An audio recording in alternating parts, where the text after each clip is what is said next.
The silver tray arrived at precisely 8:17 p.m. I know because I watched the numbers change on my phone as the room service attendant knocked on the door adjacent to mine. A door I'd never touched, but knew intimately, every creak, every whispered promise that filtered through its walls. "Room service," the attendant announced, his voice professional, unaware of the detonation he was about to deliver.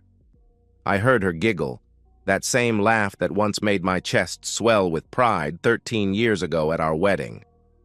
"We didn't order anything," Jessica said, slight annoyance creeping into her tone. "Complimentary, ma'am.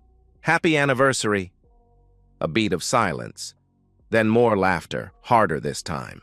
2 voices now. "Someone's made a mistake," a male voice replied. Ethan, the name that had haunted my private investigator's reports for months.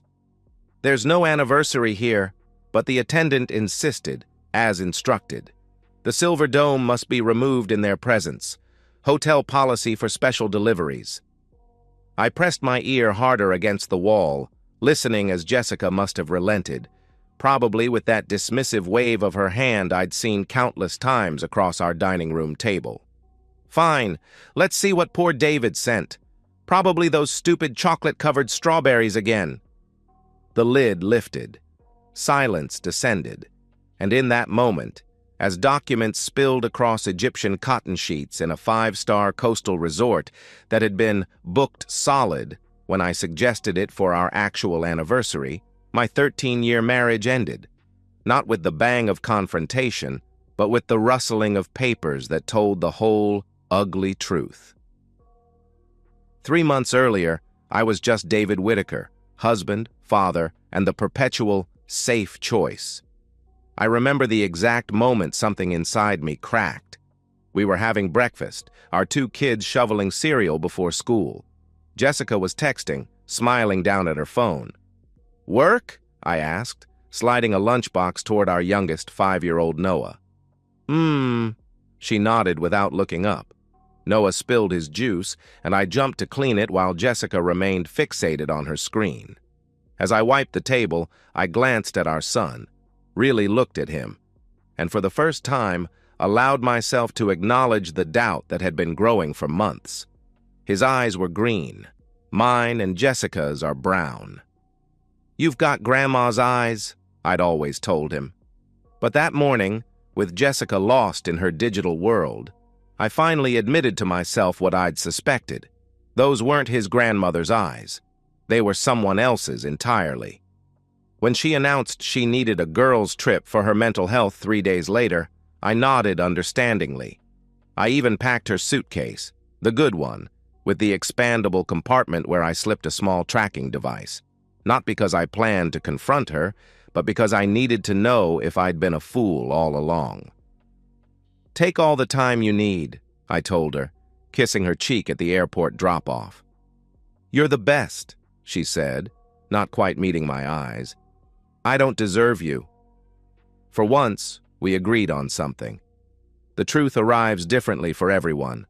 For some, it's a lipstick stain or a forgotten text. For me, it was an Instagram post. Angela, Jessica's supposed travel companion, tagged at a rooftop bar in Nashville. Jessica had said they were headed to Denver.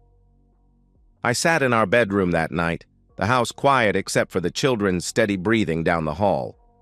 On my laptop, I checked the tracking app. The blinking dot placed Jessica's suitcase at the Ocean View Hotel in Malibu, the same resort I'd tried to book for our anniversary, only to be told they were completely full. "Sorry, sir, we're booked solid through summer," the reservation agent had said 6 months earlier. Perhaps next year? Yet somehow, there was Jessica, and she wasn't alone. Before confronting her, I needed certainty, not just about the affair, but about Noah. So I ordered a home paternity test. The process was simple: a cheek swab while pretending to check if he had a fever, mailed in a plain envelope. The results arrived a week later while Jessica was supposedly working late. I sat in my car in our driveway for 20 minutes after reading the clinical confirmation. The alleged father is excluded as the biological father of the tested child. I didn't cry. I didn't scream. I simply called Mark Devons, an old college friend who'd become a private investigator. I need everything, I told him. Every meeting, every hotel, every lie. 2 months and $12,000 later, I had my dossier. Photos of Jessica and Ethan Williams, VP of marketing at her firm, entering hotels across 3 states. Credit card statements showing jewelry purchases that never made it to my wife's jewelry box. Text message transcripts revealing a 2-year affair and the secret of Noah's parentage. "He thinks the kid is his," Ethan had texted her once. "Will you ever tell him?" "Why would I?" she'd responded. "David's the perfect father. He'd raise anyone's kid without question. That's why I married him. Safe, reliable David." The words stung worse than the betrayal itself. I wasn't her love. I was her safety net. When Jessica announced her girls' trip to find herself, I knew exactly where to find her. I called the Ocean View Hotel and booked the room next to her reservation under a false name, using cash and a story about surprising my wife for our anniversary. "How romantic," the front desk clerk said, sliding me the key card. "We'll make sure not to spoil the surprise." The first night was the hardest. I sat in darkness, listening through the wall as they entered, laughing, dropping bags, opening wine. Then the sounds that followed, intimate noises I hadn't heard from Jessica in years. But it was their pillow talk afterward that truly gutted me. "When will you tell him?" Ethan asked, his voice low but audible through the surprisingly thin wall. "After this trip," Jessica sighed. "I'll say I had a revelation about my mental health or whatever. David will understand. He always does. That's his whole thing." "And Noah?" A pause. "Noah stays with me, obviously. David's not the biological father, but no judge needs to know that. We've been married 13 years. The birth certificate lists him as the father." "Won't he fight for custody?" Jessica laughed, that same dismissive laugh I'd heard directed at room service earlier. "David? Number. He'll be heartbroken but practical. He'll want what's best for the children. That's who he is, the reasonable one who never makes waves." "That's why you married him instead of me back then," Ethan said, a note of bitterness in his voice. "I was 23 and scared," she replied. "You weren't ready to settle down, and David was safe. But I've always loved you. You know that." I sat in the dark, my laptop open, finalizing the last details of a plan I'd been crafting since the paternity test results arrived. They thought they knew David Whitaker, the safe choice, the pushover, the man who'd smile through pain just to keep the peace. They were about to meet someone else entirely. The second day, I worked remotely from my hotel room while monitoring their movements through the tracking device. They spent the day at the pool, ordered room service lunch, then returned for an afternoon of intimacy, loud enough that I had to put in earphones. At 6 p.m., I made my move. I called Jessica's credit card companies, using the personal information only a husband would know, and reported the cards stolen. I digitally submitted the pre-prepared divorce papers to my lawyer with instructions to file immediately. I logged into our joint account, which I'd emptied into a separate account days earlier, leaving just enough for the minimum balance requirement. Then I made the most important call, to Melissa Williams, Ethan's wife, the lifestyle influencer with 500,000 followers who built her brand on family values and authentic living. "Mrs. Williams, we've never met, but our spouses know each other quite well. I have information you might want before I deliver some news to them tonight." Her silence on the other end told me everything. She'd suspected too. "Send me everything," she finally said, her voice terrifyingly calm. I did. At 7 p.m., I arranged for the silver tray to be delivered at 8:15, giving me enough time to check out and catch my flight home. I left a generous tip for the room service attendant with specific instructions. The tray must be opened in their presence. Then I waited by the door, luggage in hand, listening for the moment that would end one chapter of my life and begin another. What the hell is this? Ethan's voice boomed as papers scattered across the bed. Jessica, I don't understand, she stammered. I could picture her perfectly, hands shaking, eyes wide with growing horror. David can't... How did he... Are these divorce papers? And what's this about Noah? Jesus Christ, Jessica! Sir, ma'am, is everything all right? The room service attendant's concerned voice. Get out! Jessica screamed. Something crashed against a wall. I shouldered my bag and walked toward the elevator, their chaos fading behind me. In the lobby, I nodded at the front desk clerk who'd checked me in. Anniversary surprise go as planned, sir? She asked cheerfully. I smiled for the first time in months. Perfectly. As my rideshare pulled away from the hotel, my phone exploded with notifications. Jessica calling, Jessica texting, Ethan too, somehow having found my number. David, what the hell is this? Please call me now. We need to talk. This is insane. You can't do this. I switched off my phone and watched the California coastline disappear as we headed to the airport. I thought I might feel pain, regret, or at least anger. Instead, I felt something unfamiliar. Lightness. The weight of suspicion, of self-doubt, of wondering if I was paranoid. It was gone, replaced by the certainty that I was no longer the fool in someone else's story. The aftermath unfolded faster than even I had anticipated.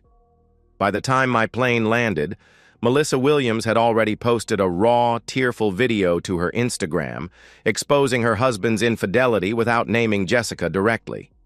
Her followers did the detective work for her, uncovering Jessica's identity within hours. Standing in my truth, Melissa captioned the post that would eventually rack up 3 million views.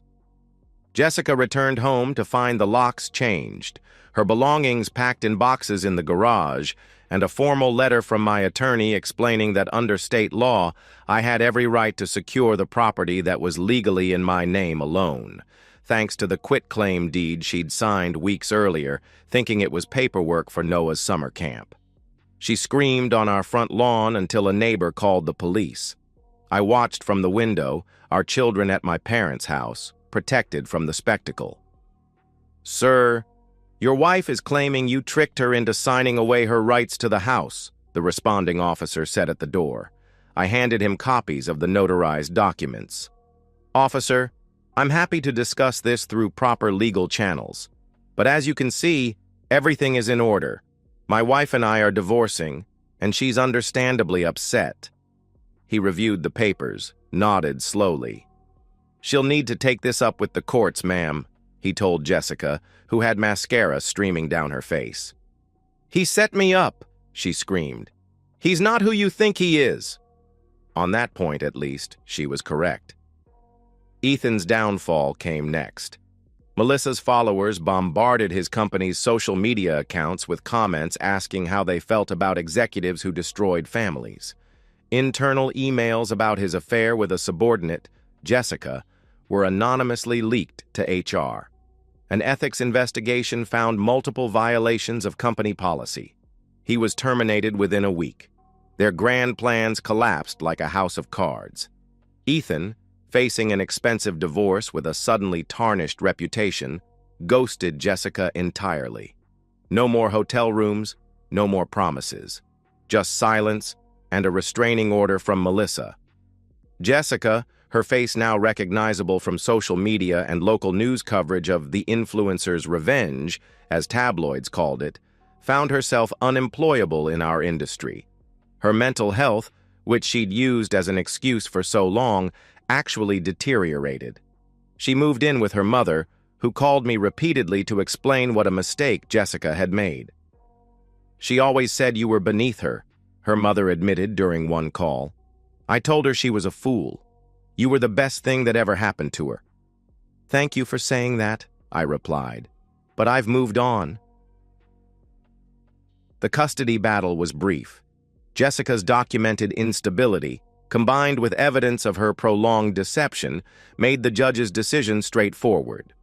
Primary custody was awarded to me, with Jessica granted supervised visitation twice monthly.